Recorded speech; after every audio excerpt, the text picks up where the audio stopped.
you're not here to accomplish anything. You're not here to be better than anybody else. You're not here to win. All you have to do is just love yourself. I mean, truly love how magnificent you are.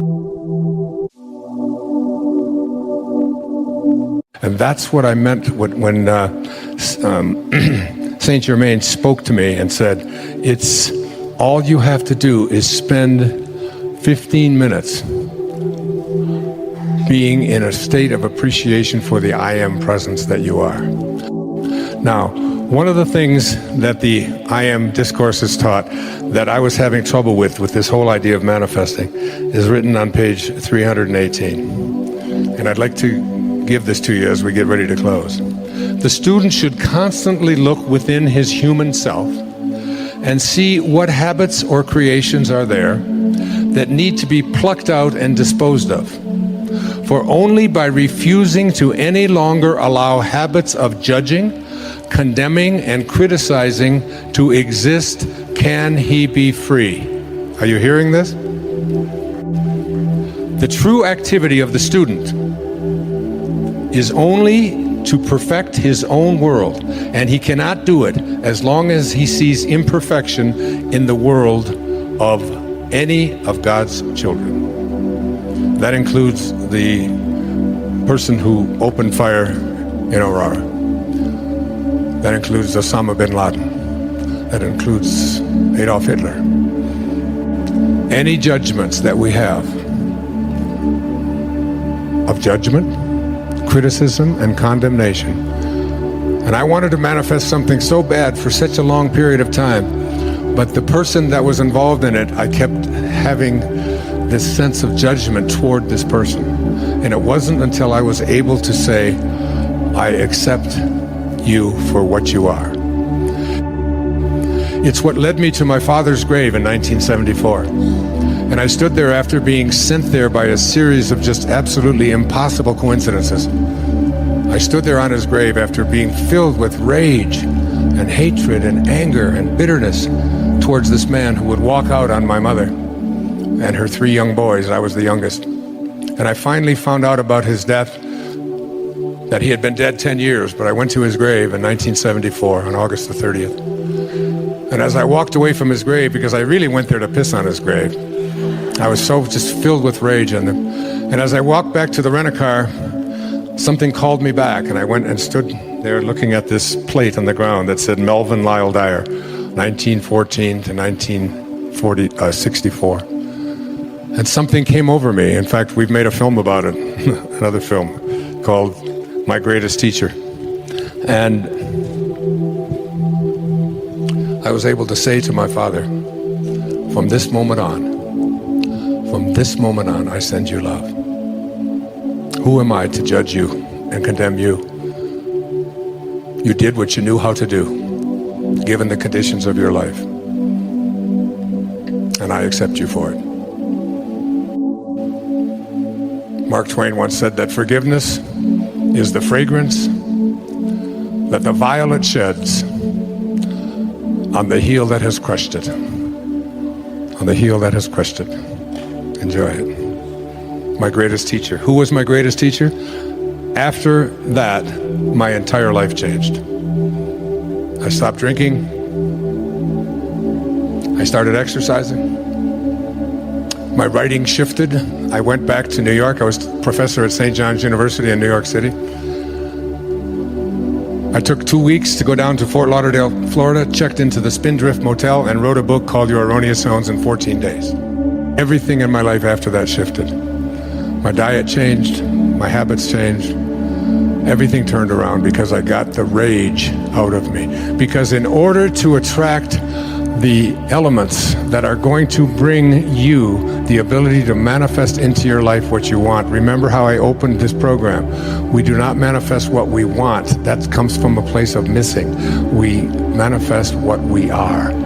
The angels who will guide you throughout your life will only be there for you when they recognize themselves in you. And they cannot recognize themselves in you and guide you when you are filled with hatred, anger, judgment, condemnation, bitterness, fear, anxiety, stress. You have to let all of that go and be love. Be in this place of perfect divine love. Love for everything and everyone on our planet. That's self-actualization at work. And the principles for bringing this about into your life are the last 5 chapters of Wishes Fulfilled. But basically, what it says is, the greatest gift that you've ever been given is the gift of your imagination. Your imagination is yours to be able to do anything you want with. You can place any thought in there with the awareness of I am. There's a very famous poem about that moment of Moses speaking to God. It says, earth's crammed with heaven, and every burning bush afire with God.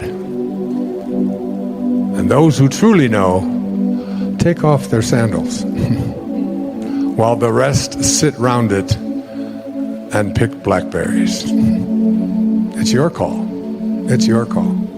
So your imagination is the greatest gift that you've been given. And you can put anything in there. No one can tell you what can be there or what can't be there. Einstein said imagination is greater than knowledge. And he said if you want your children to have a great imagination, read them fairy tales. If you want them to be even smarter, read them more fairy tales. That's why I've written 5 children's books with that very idea in mind. The second thing is that you have to learn to live from the end. Whatever you have placed into your imagination, you have to act as if it already were your reality, independent of what anything or anyone else says. When I was told that I had this diagnosis of leukemia, I can't tell you how many people sent me condolence letters and sent me information about this disease and how it was incurable, and unfortunately this. And fortunately, I was given by my children a wonderful gift. It's called an iPad. And it's got this wonderful feature in it. It's called Delete. And then there's another feature of it. It's called Trash, which is really great. I'd like to have a button like that on me at any time, so that anytime anybody brings any information to you, you just push the trash button. The third of these principles is the principle of, I call it assuming the feeling of the wish fulfilled. You must be able to feel it, because every time that you feel something within your body, you give a instruction to your subconscious mind. And your subconscious mind is the part of you where you do all of your living. You want to redo your subconscious mind. Now, tonight, I'm going to give you guys such a gift. Tonight, and every night for the rest of your life, I want you to take the last 5 minutes before you go off to sleep and realize that you are about to program your subconscious mind. All right? Your subconscious mind is most at home when you are unconscious, when you are asleep. If you spend the last 5 minutes of your day, which so many people do, reviewing all of the things that you don't like, and all the things that didn't work out, and how terrible you feel, and who abused you, and who was mean to you, and who said this, and they did this, and you're constantly doing this kind of thing with your mind, then you are programming your subconscious mind that when you awaken, because you're now about to marinate for the next 8 hours in your subconscious mind. And then when you awaken, you will rejoin the universal subconscious mind, the mind of God, from which we all originate. We're all just individualized personal expressions of that one thing that we call the Tao, or God, or divine mind, or soul, or spirit. But the Tao that can be named is not the Tao. So you want to be real careful about how you program your subconscious mind. This is from the book of Job. In a dream, in a vision of the night, when deep sleep falls upon men while slumbering on their beds, then he opens the ears of men and seals their instruction. Job 33, 15 and 16. When you are slumbering on your bed, He opens your ears and seals your instruction. What you place into your subconscious mind as you are about to go into this deep slumber is all dependent upon what you do the last 3 or 4 or 5 minutes before you go off to sleep. You want to place into your imagination whatever you have placed into the I am that I spoke about earlier. I am well. I am content. I am peaceful. I am happy. I am prosperous. I am abundant. If you just close your eyes and just listen to this meditation. It's from the book 3 Magic Words. Here's what I'd like you to say to yourself at night. I know that I am pure spirit, that I always have been, and that I always will be. There is inside me a place of confidence and quietness and security where all things are known and understood. This is the universal mind, God, of which I am a part, and which responds to me as I ask of it. This universal mind knows the answer to all of my problems, and even now, the answers are speeding their way to me. I needn't struggle for them. I needn't worry or strive for them. When the time comes, the answers will be there. I give my problems to the great mind of God. I let go of them, confident that the correct answers will return to me when they are needed. Through the great law of attraction, everything in life that I need for my work and fulfillment will come to me. It is not necessary that I strain about this, only believe. For in the strength of my belief, my faith will make it so. I see the hand of divine intelligence all about me, in the flower, the tree, the brook, the meadow. I know that the intelligence that created all these things is in me and around me, and that I can call upon it for my slightest need. I know that my body is a manifestation of pure spirit, and that spirit is perfect. Therefore, my body is perfect also. I enjoy life, for each day brings a constant demonstration of the power and wonder of the universe and myself. I am confident, I am serene, I am sure. No matter what obstacle or undesirable circumstance crosses my path, I refuse to accept it, for it is nothing but illusion.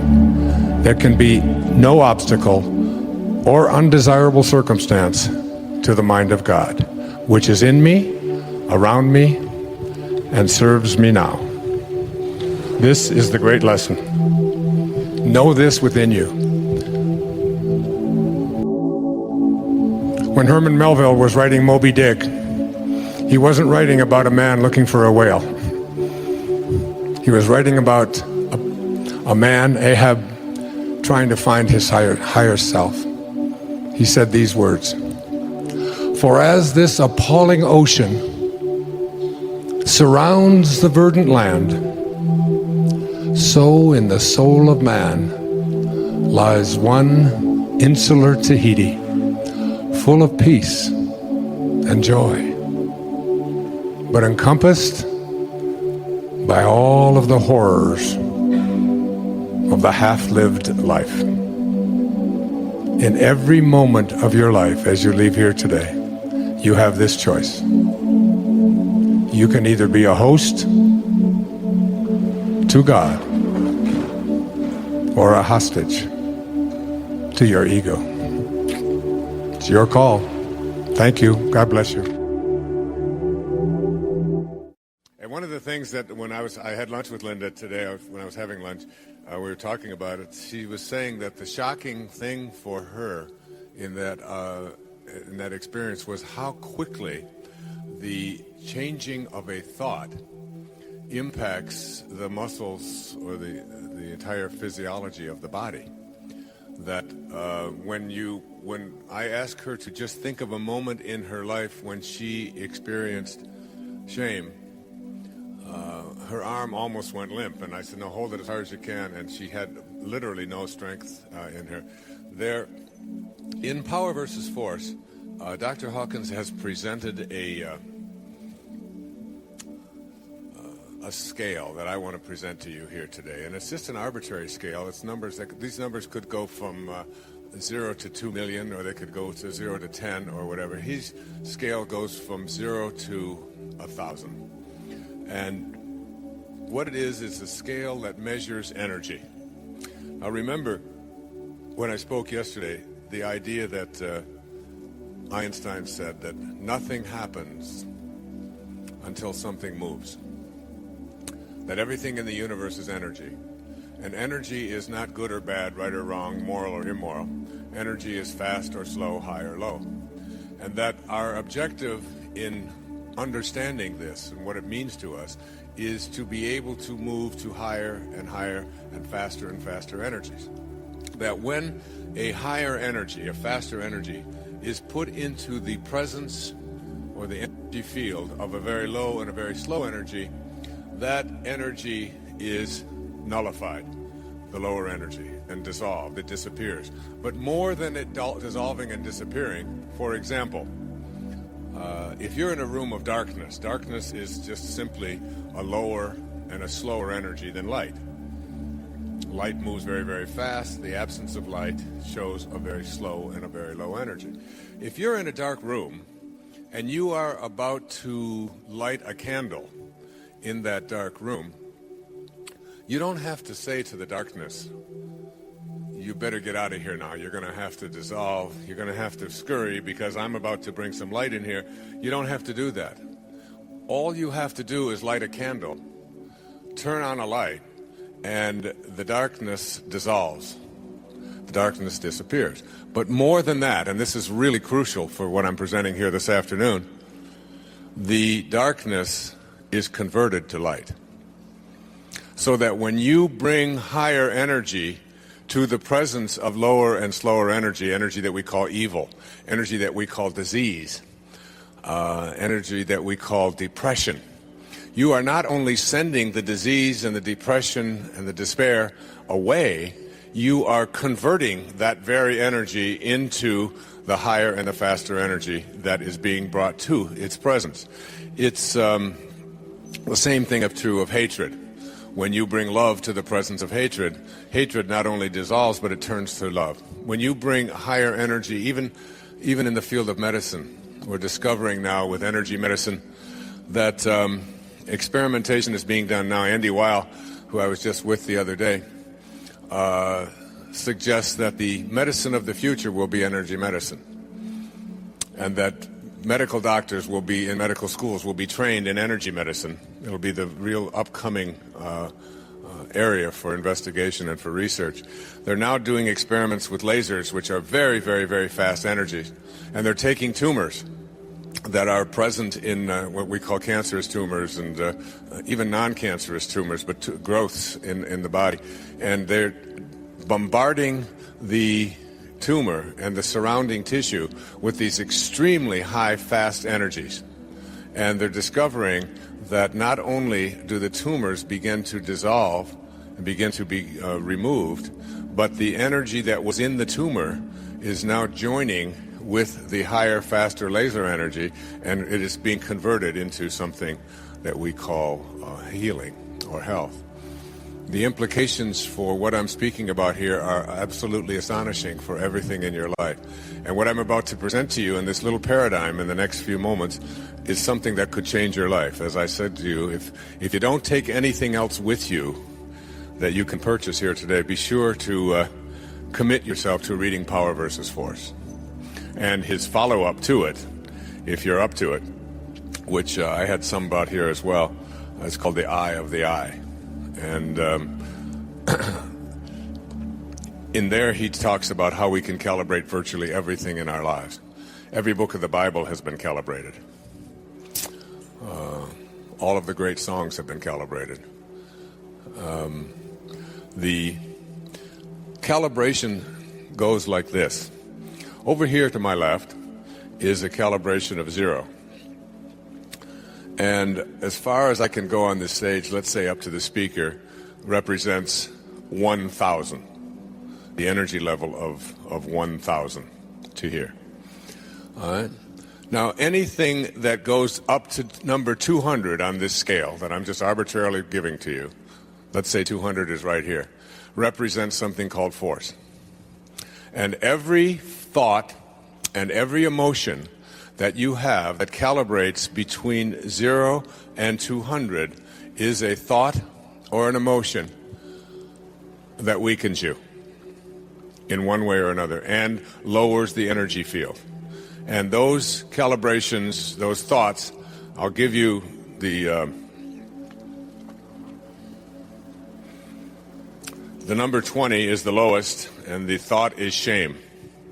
And this, by the way, is a 29-year study that was conducted over almost his entire professional lifetime. This is a medical doctor and a PhD researcher as well. And in this 30 years, these kinesthesiological tests that I just briefly demonstrated with Linda up here yesterday are ways that we can determine, because as I was trying to point out to you, the body comes from something that we call truth, perfection. And it can only respond to truth. The moment that you introduce a lie into the body, the mind can fool, but the body, which is this perfect creation of God, only responds to that which is true. And so you can test virtually anything, even the lives of the greatest masters who ever walked among us, by asking questions of the body and watching how the body responds, forgetting about what the mind has to say about it. The body can only respond to truth. Number 20 is shame. At 30, we're moving up now. 30 is guilt. 50 is apathy, grief, fear, desire, anger, until we reach approximately 200. Now, every energy that is below 200 is an energy that when you have that thought, the thoughts of humiliation, of blame, of despair, of anxiety, of hatred, of scorn, any of these kinds of thoughts, these thoughts are in what he calls force. And whenever you use force as a way of communicating, a way of talking, a way of being, you create. The problem is that we create a counterforce. And that people who calibrate below 200 in their lives, and anyone can be calibrated at any time. Even photographs can be calibrated. The photograph on the cover of A Spiritual Solution to Every Problem calibrates around 580. And it was a picture that was taken in Assisi after just an astonishing miracle had happened in my life, which I'll share a little bit with you a little bit later.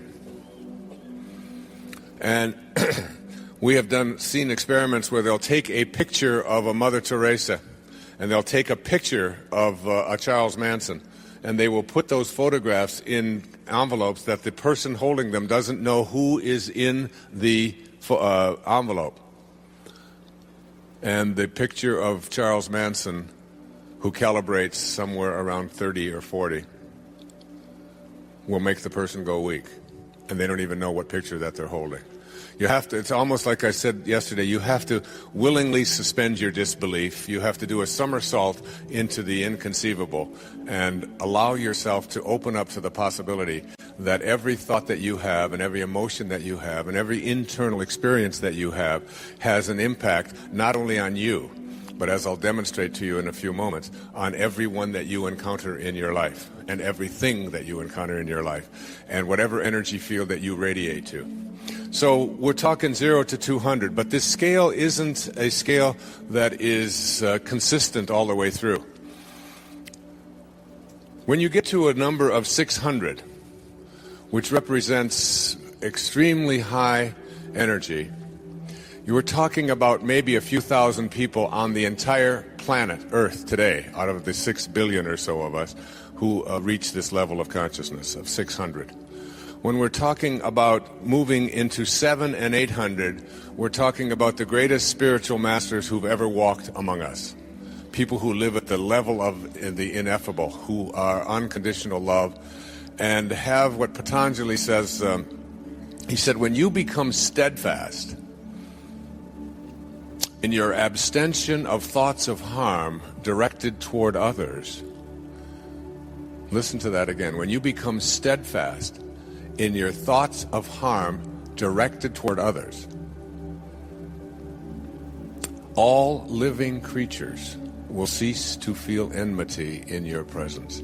If you're steadfast in abstaining from a thought of harm, and never ever have a thought of harm or judgment directed toward others, because you have to know that when you judge another, you do not define them. You define yourself as someone who needs to judge. Calling someone else stupid or foolish or evil or whatever does not make them that.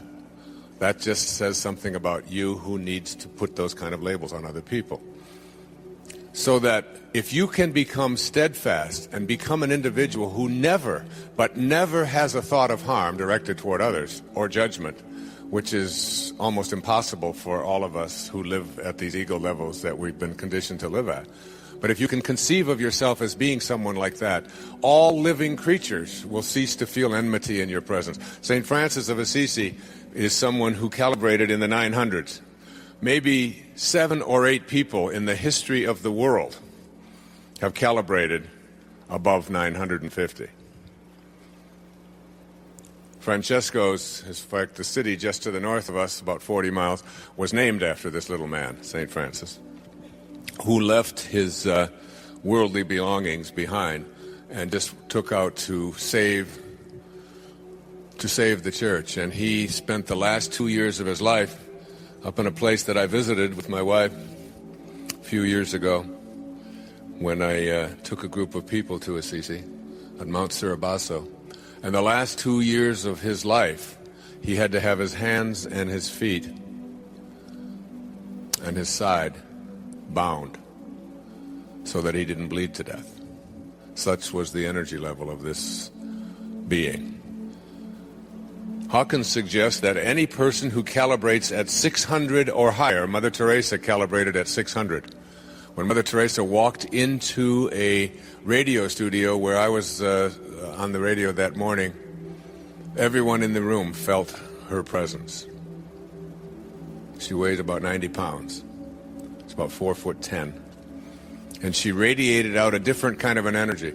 And he suggests in Power versus Force, with his academic and research background, that anyone who can raise their calibration level to the level of 600 or higher, everyone in that energy field is automatically healed. Disease cannot survive when you are around that kind of energy.